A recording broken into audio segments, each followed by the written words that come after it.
Going beyond the headlines.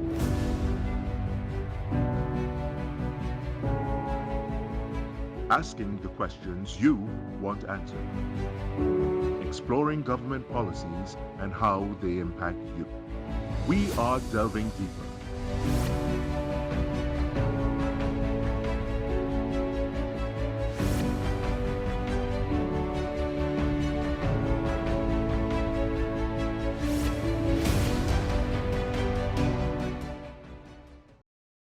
Good evening and welcome to Delving Deeper. I am your host, Ayana Carter. Joining us this evening is Minister of Foreign and CARICOM Affairs, Dr. Amery Browne. Dr. Browne, good evening and welcome to the show. Good evening, Ayana. It's great to be here once again. Dr. Browne, the last time you were here, you were quite confident in Trinidad and Tobago's bid in the presidency of the United Nations General Assembly. Now, as we see, Ambassador Dennis Francis takes up his official role as president in September.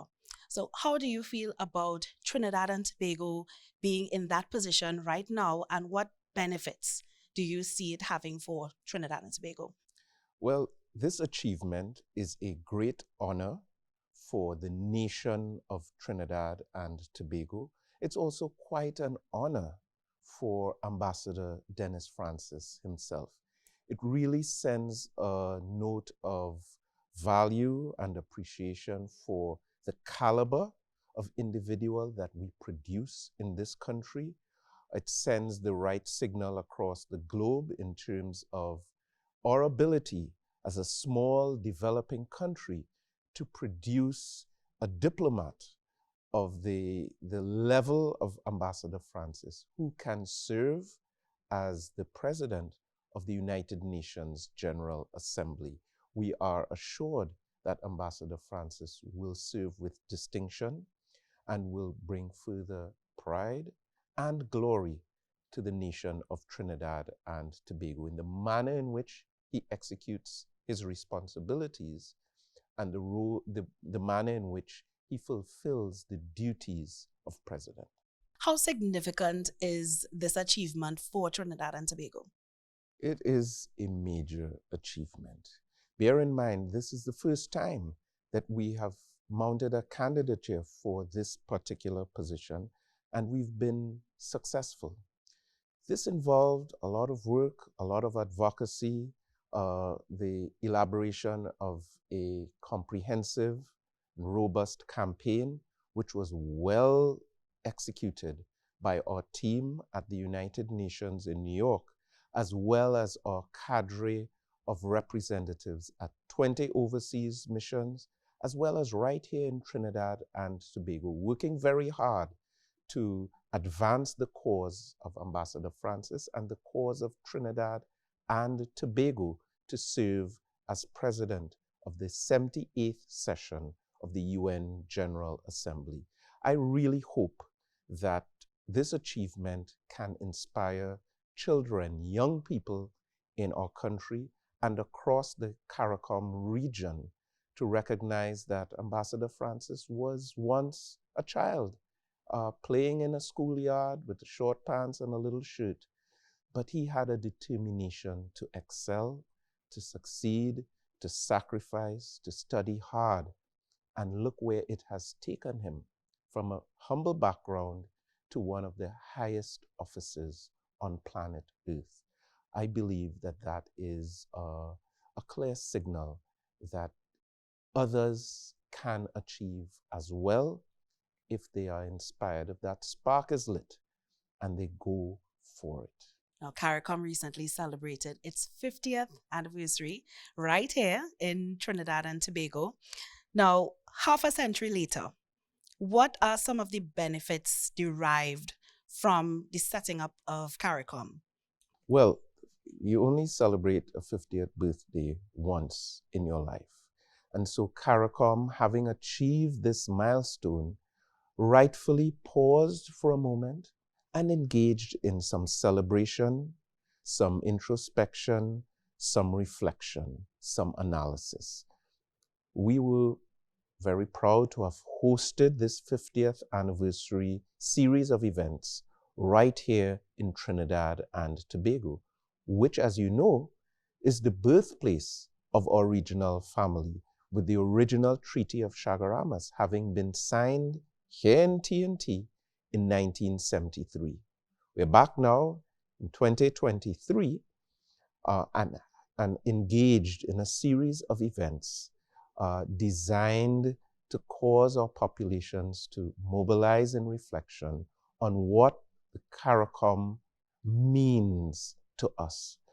We had a lot of discussion about our accomplishments over the years.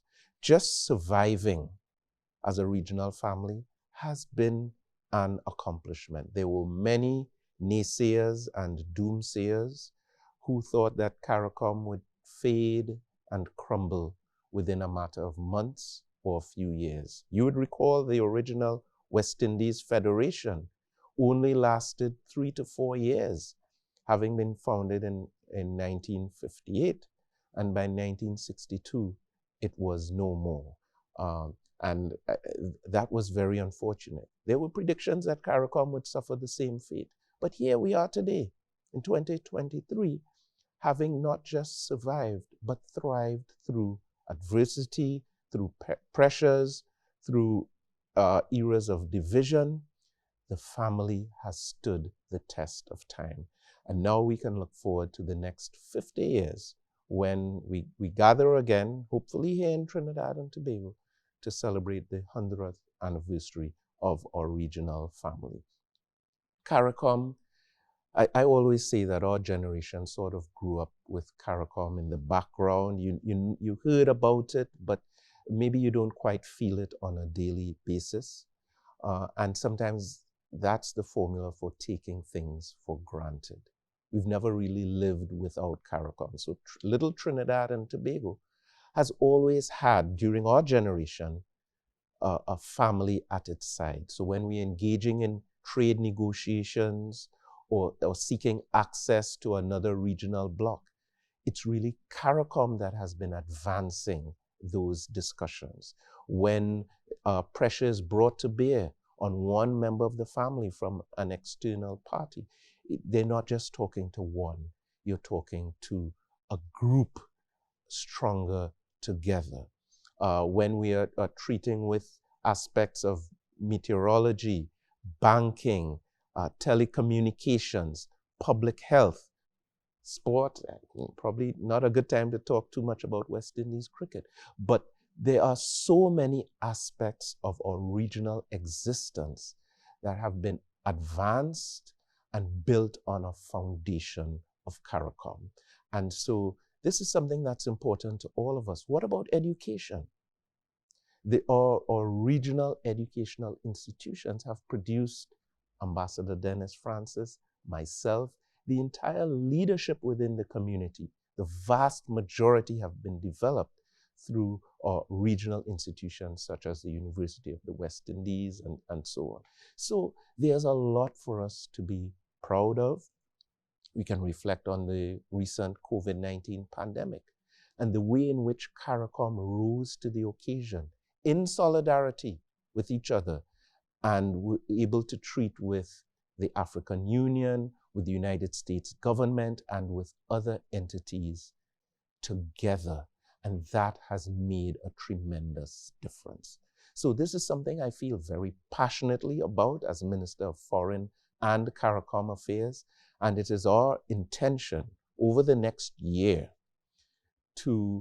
because the 50th anniversary is not just one day, it's a year of activities right across the region, to use this opportunity within the school system, within various sectors of our societies in this region, to further inspire and spark introspection and reflection on the value of our regional family. I like that you described CARICOM as a family. You know, it really is a coming together of all nations, different races and creeds, and all with one common bond. Absolutely. This has been a dream of our founding fathers for many, many years. And we have advanced that dream to the point where we are now in the final stages of achieving free movement within the region. something that the Europeans have had for decades, and that has been the envy of countries around the world. Now we can have that right here within our region. So if your son or daughter or a grandchild or anyone is graduating tomorrow or next year, they have at their disposal a huge market for their skills and services. So whether it's in medicine, in petroleum engineering, in any other field, in hospitality management, you can pick up your bag and go to Montego Bay and manage a large hotel, or go to Suriname or Guyana and run an oil exploration establishment, having been born here in this region and having the gift of being part of the CARICOM family with a single common market at your disposal. That's a gift and a blessing that we should not take for granted.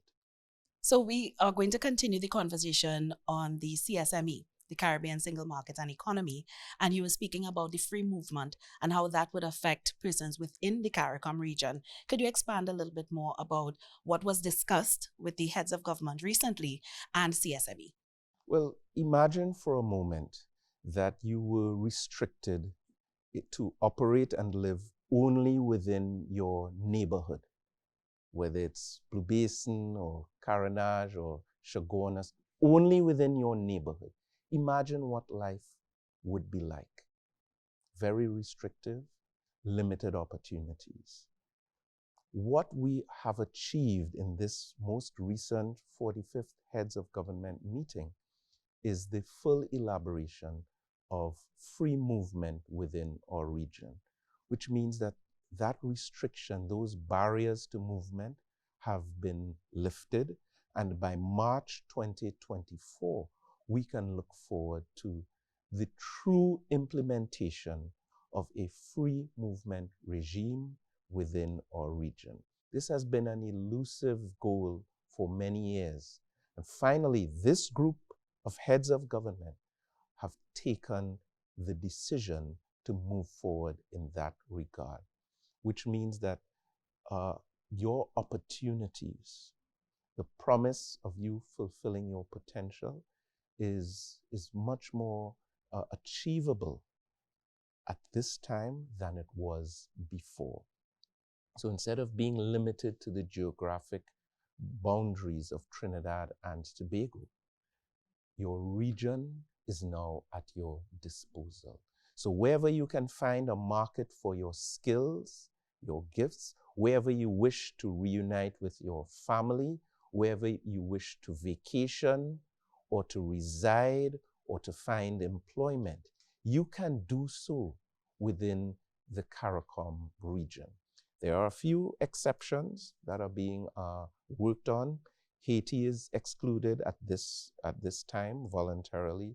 The Bahamas currently does not participate in the CSME as it is currently elaborated, and that will be revisited in the future. And there are some aspects that are the focus of some carve-outs, such as free tertiary education. The idea is not to create imbalance within the region or to create a movement where all individuals of a certain age group will come to a particular jurisdiction for, let's say, free tertiary education. So there are some carve-outs, aspects of tertiary public health access, etc., are the subject of ongoing negotiations, deliberations, likely further amendments to the revised treaty. But that decision has been made. We are moving forward together as a family. And all of the joys of free movement that Europeans currently exist, we will have the benefit of those right here in the Caribbean. This will provide an additional boost for tourism, for private sector industry, for small businesses who can now tap into the best talents within the region to achieve our objectives. it really holds great promise for us in this region. And yes, there will be disagreements, as in every family. There will be disputes. There will be insularity still. There will be cases of xenophobia. But the call at this time is a strong one. David Rudder sang about the thinking that maybe this world doesn't need small islands anymore. We in CARICOM every day are proving that we matter, that the world needs us, and that we need each other to strive. Now, you mentioned earlier a year of events. The 50th anniversary does not stop at one day. Could you elaborate on some of the other events that we can look forward to within this year? Well, we had the big launch, which took place at the 50th anniversary. So we had events spanning from the 1st of July 2023 to the 5th of July 2023. So there were sporting events, which involved children, young people, seasoned runners, with lots of prizes, lots of CARICOM prizes. All of those took place right here in Trinidad and Tobago. We had a grand opening ceremony where heads of government, the UN Secretary General, other very important guests joined together to launch our celebrations. And then on the morning of the 4th, that special anniversary morning, our heads and special guests went back to Chagaramas to participate in a flag-raising ceremony and a tree planting ceremony, and also put a time capsule into the ground with a letter addressed to their successors 50 years in the future. So these were some very special and touching tributes with a legacy put into the ground, both in the form of those pui trees and that special letter, which heads of government in 50 years will open. And it is our hope that the CARICOM reality will be even further realized and materialized at that time. We then had a series of meetings of our heads, the business of the Conference of Heads of Government. We had a regional concert which showcased some of the best of our region's talent on the stage at Napa. And the Prime Minister and the President hosted dinner and reception, respectively. So there were a lot of events here in Trinidad and Tobago. But we're building out much further than that. So there are art exhibitions, there are multimedia displays in various points within this country and across the region. Our education system within CARICOM is being fully mobilized. So school children, be alert. Within this coming year, there will be lots of activities within the schools focused particularly on CARICOM, so that this generation will not just have CARICOM in the back of their minds, but there will be top of mind awareness. And we hope to harvest the results of that in the future with an even stronger CARICOM family. Now, over the 50 years, you said that there has been great progress, but there's also been some challenges. Would you like to elaborate on some of the challenges and how we are trying as a region to get over that hurdle and move forward together? Well, there have been many challenges. One I could say is that sometimes when administrations within our region are in power, they tend to be very CARICOM focused. And then when they are out of power, they tend to position themselves almost as enemies of CARICOM. That's very unfortunate. And what it does is that it affects our trajectory.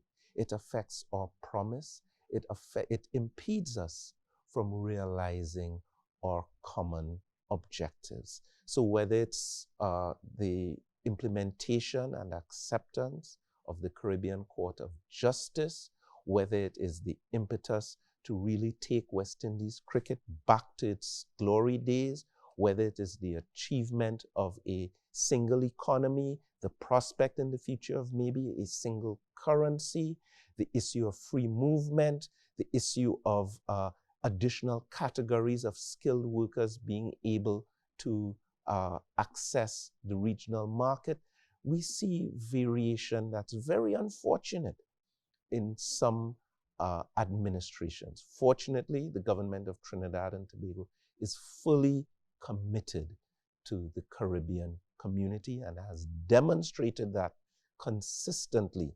So our country is privileged in such regard, and it is our hope that across the region, a sufficient volume of our nationals, CARICOM citizens, become and remain passionate about this dream and don't allow any narrow-minded policymakers or politicians to distract us from the promise that CARICOM holds for all of us and for our families.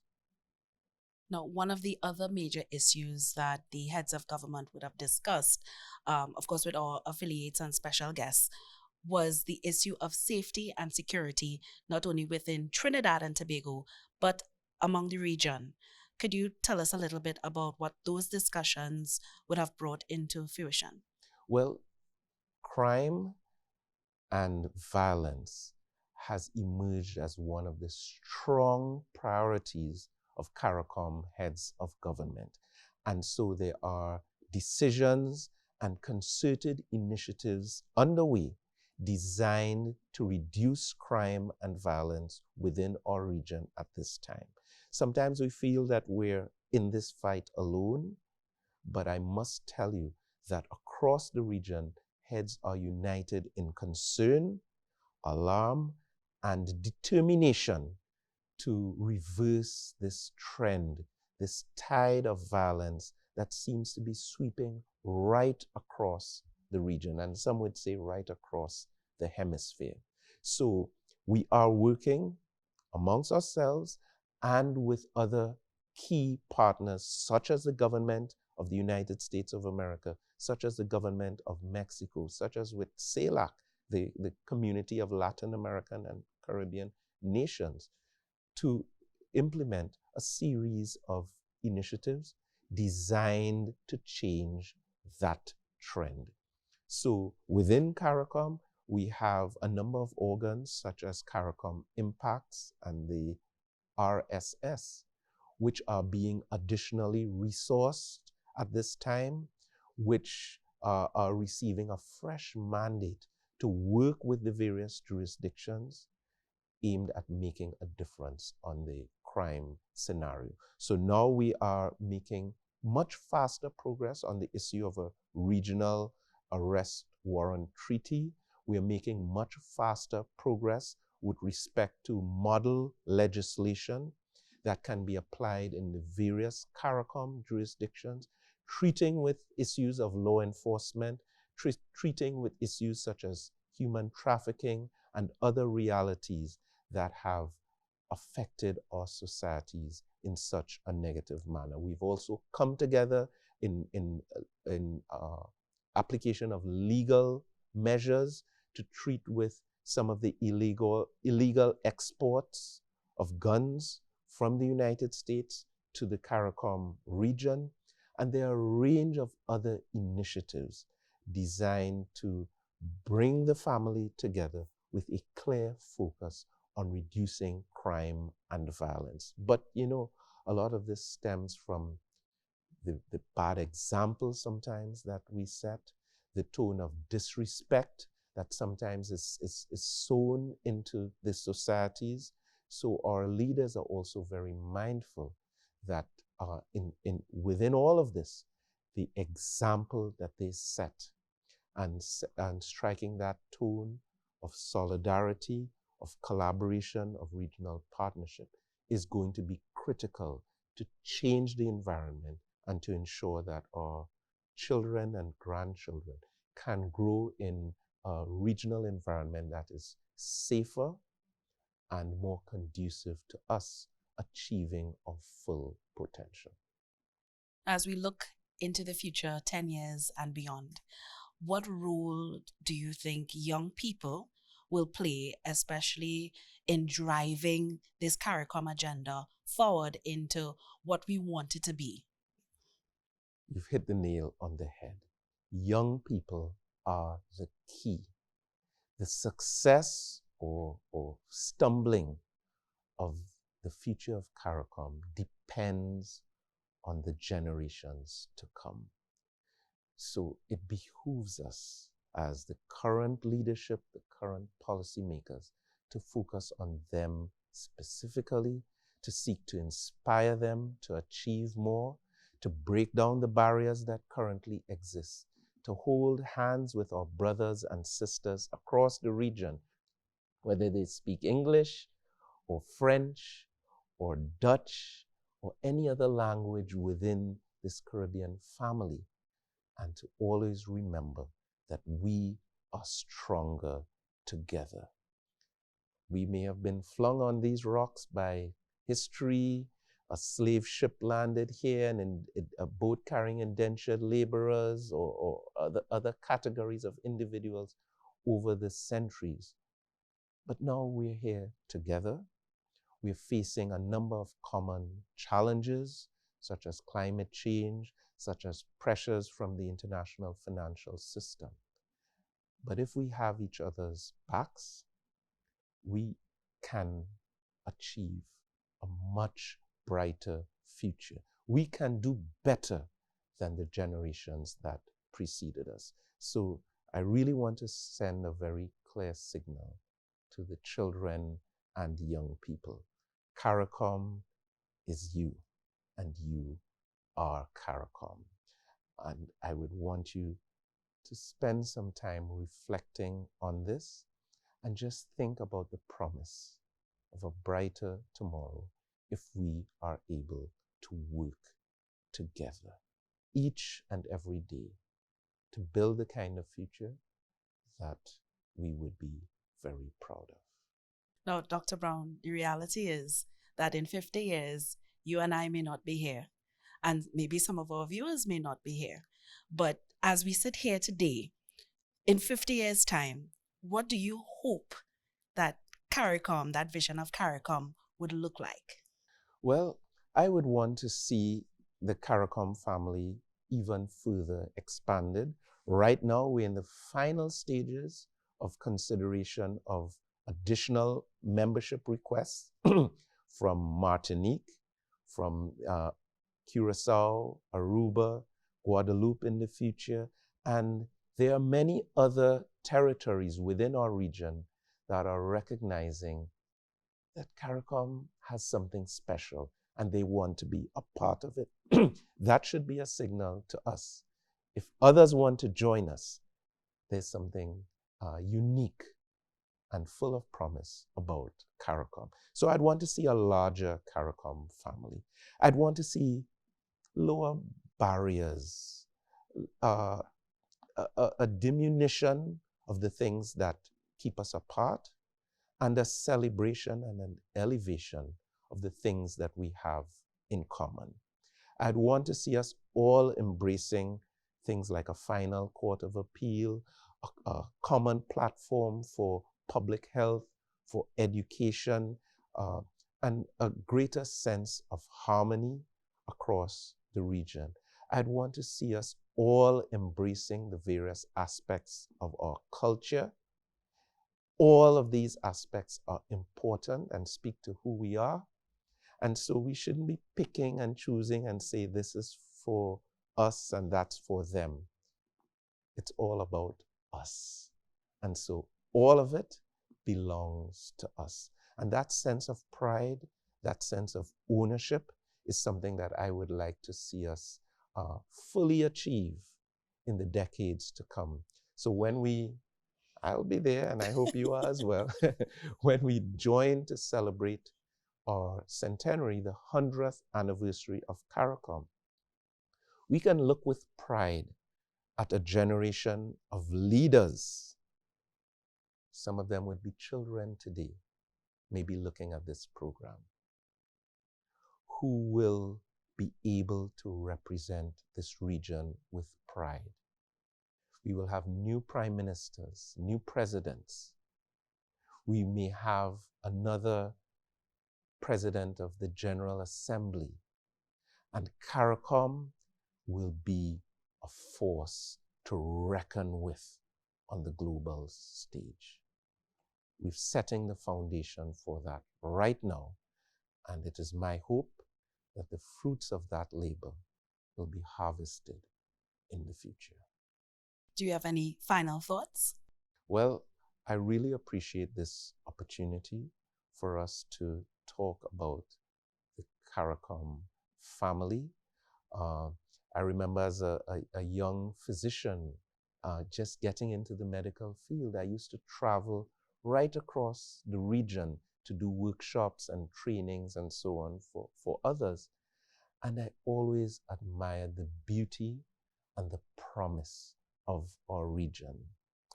Some of us have had a taste of it while at university, studying at Mona or at Cave Hill or in other faculties.